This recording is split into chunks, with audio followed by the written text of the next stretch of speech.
Hello दोस्तों, तो क्या चल रहा है आज? अरे मैं क्या बताऊं, मैं क्या बताऊं। आज हम बात करेंगे पाकिस्तान का एजुकेशन सिस्टम के बारे में, जो यूनिवर्सिटियों में पाया जाता है। इस सिस्टम की औकात ऐसी है जैसे बिरयानी में स्टार फिश, यानी कि होना ना होना एक बराबर है। उल्टा आपकी ज़िंदगी ख़राब करके रख देगा। आपकी ज़िंदगी सारे के सारे पैसे निकल जाएंगे, लाखों रुपया ज़ाया हो जाएगा, कहाँ को पैसा बर्बाद चला जाएगा कुछ पता नहीं चलेगा। और वापस आपको पास कोई बहुत बार 10 या 15 हज़ार की जॉब आ जाएगी, वो भी अगर आ गई तो। अगर आप जॉब करने जाएंगे भी, कहीं भी ढूंढने भी जाएंगे, तो आपको कहेंगे आपका एक्सपीरियंस कितना है, और एक्सपीरियंस आपसे ऐसे पूछेंगे। वो कंपनियों की अपनी औकात कोई होती नहीं है, प्लस्तर भी उनके कंपनियों के द्वारों पर हुआ नहीं होता, और हमसे डिमांड करते हैं कि हमारे पास सरकारी डिग्रियाँ हों। भाई साहब कुछ ज़्यादा नहीं हो गया ये? मतलब कुछ जैसे सरकारी डिग्री करने के बाद कोई पागल इधर आएगा। जैसे पूरी दुनिया के स्टूडेंट इसी साइकिल में घूमते रहते हैं। जॉब नहीं है, जॉब के लिए एक्सपीरियंस चाहिए, एक्सपीरियंस के लिए जॉब चाहिए। इसी पैराडॉक्स में घूमता रहता है बच्चा। उसके बाद वो कंपनी वाले स्किल्स की बातें तो ऐसे कर रहे होते हैं जैसे उनको पता नहीं है कि वो पाकिस्तान में, उनको ये लगता है शायद वो इंग्लैंड में और हम किसी ऑक्सफोर्ड यूनिवर्सिटी से पढ़ के आए हैं। उन्होंने बहुत बड़ी लैबों में काम किया है। अव्वल तो स्टूडेंट सरकारी इदारों में जा नहीं पाते, अगर चले भी जाएं तो वहाँ टीचर 3 इडियट्स के वायरस जैसे मिल जाते हैं, जो ऐसा रवैया रखते हैं कि बंदे को अपनी ज़िंदगी पे ही मलामत होती है, काश में पैदा ही ना हुआ होता। कुल मिला के बात ये हुई कि हमारी यूनिवर्सिटियों की ज़िंदगी ऐसी होती है जैसे ऑटोक्लेव होती है, टका के प्रेशर डाला जाता है। और कुछ टीचरों के अपने ज़िंदगी के इतने मसाइल होते हैं, उसका गुस्सा आके वो स्टूडेंट्स पे निकालना शुरू कर देते हैं। उनको ये लगता है कि शायद इस तरह उनकी ज़िंदगी के मसाइल हल हो जाएंगे। एक तो मुझे आज तक ये समझ नहीं टीचरों की आखिर प्रॉब्लम क्या होती है। हर क्लास में हर स्टूडेंट के सामने एक अजीब जुमला बोलते हैं, आपसे ज़्यादा गंदी क्लास मैंने नहीं देखी। नहीं मतलब क्या गंदी क्लास है? हम लोग गांजा फूंकते हैं बैठ के, हैं स्मगलिंग करते हैं हम लोग बैठ के, हैं मतलब क्या करते हैं भाई? हमने क्या किया है? बंदे भड़का दिए, क्या कर दिया भाई? क्या गंदी क्लास है? कचरा रख के बैठेंगे अपने सर पे, गंदी क्लास है, गंदी क्लास है, आपसे ज़्यादा गंदी क्लास ही देखी। हर क्लास को फुद्दू बनाया हुआ में ऐसे शुरू आगे खड़े होते। इतना तो मेरा ख्याल हिटलर ही इतना सख्त नहीं था जितना ये टीचर होते हैं। ऐसे टीचरों को घर में अक्सर ये कह दिया जाता है कि आपसे पूछा है किसी ने? कुछ पूछा मैंने कुछ। और ऐसे टीचर अपना गुस्सा घर का आगे इधर निकाल रहे होते हैं। ऐसे थोड़ी होता है यार, हमारा क्या कसूर है? मैंने तो कुछ टीचर ऐसे भी देखे हैं जो लिटरली, वो क्या मूवी थी, ढोल मूवी थी क्या, उसमें सीन होता है ना, पप्पा जी बोल, पप्पा जी बोल, पप्पा जी पप्पा। वो भी ऐसी थी। वो मैडम जो होता है ना, मैडम भाई मैडम बोला है ना ना ना ना ना, कहती मैडम जी बोलो, ऐसे सुकून नहीं है। और ऐसी इज्जत मिलती थी आगे से, बंदा क्या कहे यार।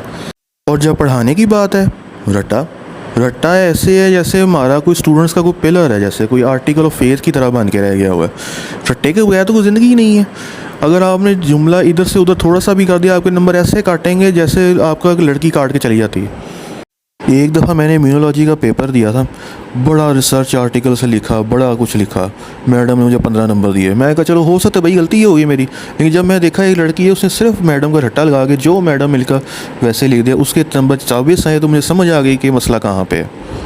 हमारे यहाँ नॉलेज की थोड़ी कोई अहमियत होती है, हमारे यहाँ तो रट्टा ज़रूरी है, क्योंकि टीचर तो ईगो पे ले लेते हैं अगर आपने उसके नोट्स में से आंसर ना लिखे। वो तो बड़ा मसले वाली बात हो गई है।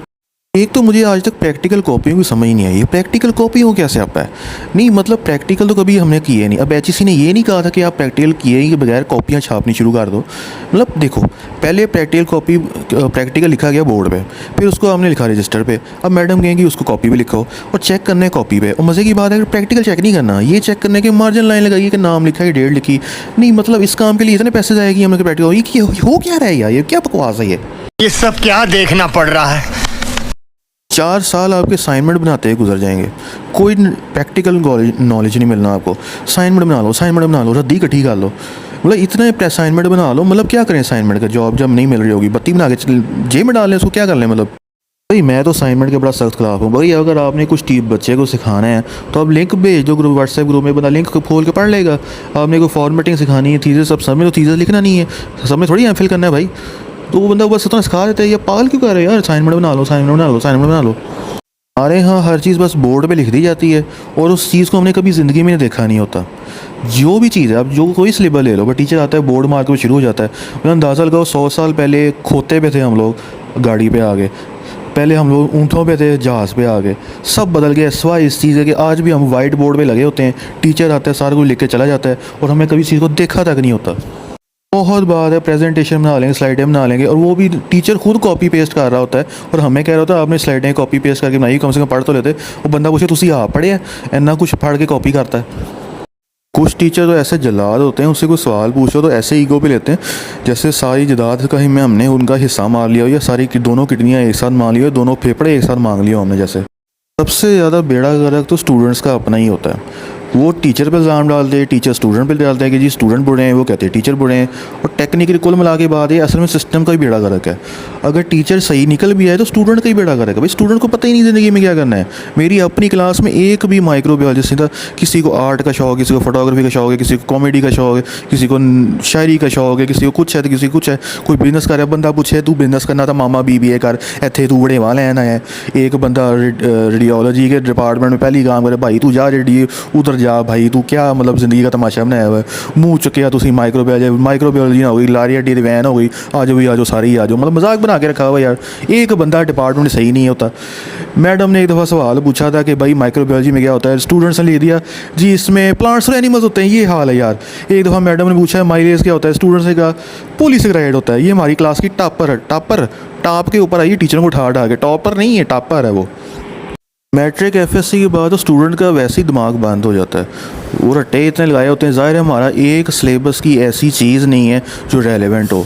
जो भी आपने ज़िंदगी में पढ़ा है, क्रेब साइकिल, न्यूटन लॉ, बंदा पूछे एरा की करना है भाई, केड़े ज़िंदगी के केड़े कोने च काम आना है, कहीं काम नहीं आना।